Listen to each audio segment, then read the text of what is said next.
Bonjour et bienvenue sur ATech. Aujourd'hui, nous explorons les solutions mécaniques massives qui tentent de relever le plus grand défi de la transition énergétique, le stockage à grande échelle. Si le lithium-ion occupe une place croissante dans nos vies, il ne représente qu'une fraction du stockage mondial, encore largement dominé par l'hydraulique. Alors que les énergies renouvelables intermittentes bousculent la stabilité de nos réseaux, comment pouvons-nous emmagasiner des gigawatts sans dépendre uniquement de batteries chimiques complexes ? Est-il possible d'utiliser l'énergie potentielle gravitationnelle pour créer des réserves d'électricité ultra-réactives ? Et si l'air liquide devenait le chaînon manquant pour un stockage de longue durée capable de soutenir des nations entières ? Préparez-vous pour une plongée au cœur de l'ingénierie lourde. Pour bien comprendre l'enjeu, il faut rappeler que le stockage d'énergie n'est pas une nouveauté. Historiquement, le monde s'appuie à environ 90% sur le pompage-turbinage hydraulique pour équilibrer l'offre et la demande. Cependant, les crises récentes, comme celle de la Californie en août 2020, ont montré les limites de la planification actuelle. Lors de cette vague de chaleur, le réseau a flanché non pas à cause d'une seule technologie, mais par un mélange de planification réseau défaillante, de demandes exceptionnelles pour la climatisation et de manque de capacité pilotable au moment critique où le solaire s'estompait, alors que la demande de climatisation restait maximale. Le projet suisse de Limern illustre la puissance de l'hydraulique avec ses 1 gigawatt de capacité. C'est une force brute comparable à celle d'un réacteur nucléaire en termes de puissance instantanée, bien que sa réserve d'énergie soit limitée à la capacité des lacs. Le pompage-turbinage reste la référence en termes de longévité, avec des infrastructures capables de fonctionner durant 50 à 80 ans, mais sa dépendance à une géographie montagneuse spécifique limite son expansion mondiale, poussant les ingénieurs à chercher des alternatives mécaniques capables d'exploiter l'énergie potentielle n'importe où sur le globe. C'est ici que la physique fondamentale vient à notre rescousse avec un concept que nous avons tous appris à l'école, mais que nous utilisons rarement pour alimenter un grille-pain. L'énergie potentielle de pesanteur. L'idée est de transformer un objet lourd en une pile géante simplement en le soulevant. L'une de ces alternatives consiste à exploiter l'énergie potentielle gravitationnelle à l'aide de masses solides plutôt que d'eau. C'est l'approche de Gravitricity, une start-up écossaise qui utilise des poids massifs suspendus dans des puits verticaux comme d'anciens conduits de mine. Le principe est simple. On utilise l'électricité excédentaire pour remonter un poids pesant jusqu'à 50 tonnes dans leur prototype, emmagasinant ainsi de l'énergie. Pour la récupérer, on laisse descendre le poids, ce qui entraîne des génératrices. La communication technique de l'entreprise avance une réactivité record de 0,96 secondes pour atteindre la pleine puissance. Un chiffre qui, s'il est validé à l'échelle industrielle par des organismes indépendants, ferait de cette technologie un outil idéal pour la régulation de fréquence du réseau. Imaginez un système capable de réagir plus vite que vous ne pouvez dire panne de courant pour injecter des mégawatts sur une ligne vacillante. Parallèlement, Energy Vault propose de construire des structures en surface, comme leur design EV1, qui utilise des grues automatisées pour empiler des blocs de 35 tonnes. Si la résistance sismique de ces tours est mise en avant grâce à un pilotage par intelligence artificielle compensant les mouvements, il faut rester prudent. Aucune installation de ce type n'a encore subi de séisme majeur en conditions réelles. L'avantage environnemental ici réside dans l'absence de métaux critiques, même si l'impact du béton et de l'acier nécessaire à la construction reste un facteur à intégrer dans le bilan global. Mais que se passe-t-il si l'on ne veut ni creuser des trous profonds, ni construire des tours qui chatouillent les nuages ?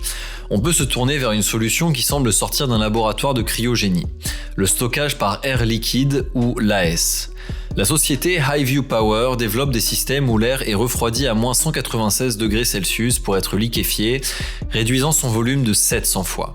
Pour visualiser cela, imaginez que vous puissiez faire tenir tout l'air d'un gymnase dans une petite glacière de camping. Ce liquide est stocké dans des réservoirs isolés, puis réchauffé pour reprendre sa forme gazeuse et actionner une turbine haute pression lors des pics de demande. Le rendement de ce cycle peut atteindre environ 70% dans des conditions optimales, notamment en récupérant la chaleur produite lors de la compression et le froid généré lors de l'évaporation. C'est un système industriel propre au sens où il n'utilise que de l'air, mais sa véritable empreinte écologique dépend évidemment de la source d'électricité utilisée pour la liquéfaction. Contrairement au lithium-ion, ces installations ne subissent pas de dégradation chimique et peuvent fournir de l'énergie pendant plusieurs heures, voire quelques jours selon le design, offrant une solution robuste pour le stockage de longue durée sans nécessité de foncier montagneux. Les composants utilisés, comme les réservoirs cryogéniques et les turbomachines, sont des standards de l'industrie gazière, ce qui facilite leur maintenance sur une durée de vie estimée à 40 ans. C'est un peu comme utiliser les technologies du siècle dernier pour résoudre les problèmes du siècle prochain. L'aspect le plus fascinant de ces machines, c'est leur capacité à recycler l'énergie thermique. Dans le système à air liquide, compresser l'air dégage une chaleur intense, la même que celle que vous sentez sur l'embout d'une pompe à vélo après avoir gonflé vos pneus énergiquement. Au lieu de laisser cette chaleur s'échapper, les ingénieurs la stockent dans de l'eau chaude ou des lits de gravier. Quand vient le moment de transformer l'air liquide en gaz, ils injectent cette chaleur pour accélérer l'expansion. C'est un cycle fermé d'une efficacité redoutable qui minimise les pertes. Le déploiement massif de ces solutions mécaniques reste toutefois conditionné par leur viabilité économique face au gaz naturel et aux batteries électrochimiques dont les prix chutent. EnergyVault vise par exemple un coût de stockage d'environ 6,5 cents par kilowattheure, soit 65 $ par mégawattheure d'ici la fin de l'année 2025. Il est crucial de maintenir cette précision sur les unités, car un coût de 6,5 cents par mégawattheure serait totalement irréaliste et ferait de l'électricité une ressource quasiment gratuite. Pour atteindre une parité réelle avec les énergies fossiles pilotables, le secteur doit viser un coût de stockage situé entre 3 et 4 cents par kilowattheure. Bien que ces technologies se présentent comme plus durables, elles ne sont pas encore plus fiables que les centrales thermiques traditionnelles, car leur disponibilité dépend toujours de la capacité de recharge via des sources renouvelables. Il faut aussi aborder la question de la maintenance et de la simplicité. Une batterie chimique est une boîte noire. Une fois qu'elle ne tient plus la charge, elle est complexe à recycler. Une tour de briques ou un réservoir d'air liquide, c'est de l'ingénierie mécanique pure. Si un moteur lâche, on le change. Si un réservoir fuit, on le soude. Cette réparabilité intrinsèque est un atout majeur pour des infrastructures censées durer un demi-siècle. Le stockage mécanique redonne ses lettres de noblesse à la physique appliquée et à l'ingénierie lourde. En diversifiant les méthodes de stockage, nous réduisons notre dépendance à un seul type de technologie et nous augmentons la résilience de notre infrastructure énergétique. Le passage des démonstrateurs techniques aux centrales de puissance est une étape complexe qui demande de la transparence sur les rendements réels et les coûts d'exploitation. L'énergie potentielle et la cryogénie ne sont pas des remèdes miracles, mais des outils indispensables dans une boîte à outils énergétique qui doit devenir de plus en plus sophistiquée. Alors que nous cherchons à décarboner nos sociétés, l'utilisation judicieuse de la gravité et de la thermodynamique pourrait bien être la clé d'un réseau stable et durable.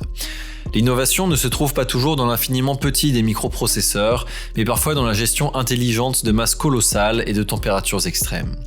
C'est un défi immense, mais la science et l'ingénierie moderne nous prouvent chaque jour que nous avons les moyens de transformer ces lois physiques en piliers de notre confort futur.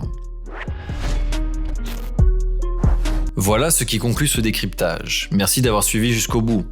Si la vidéo vous a plu, n'hésitez pas à laisser un like et à nous dire en commentaire votre avis sur le stockage mécanique par gravité ou par air liquide.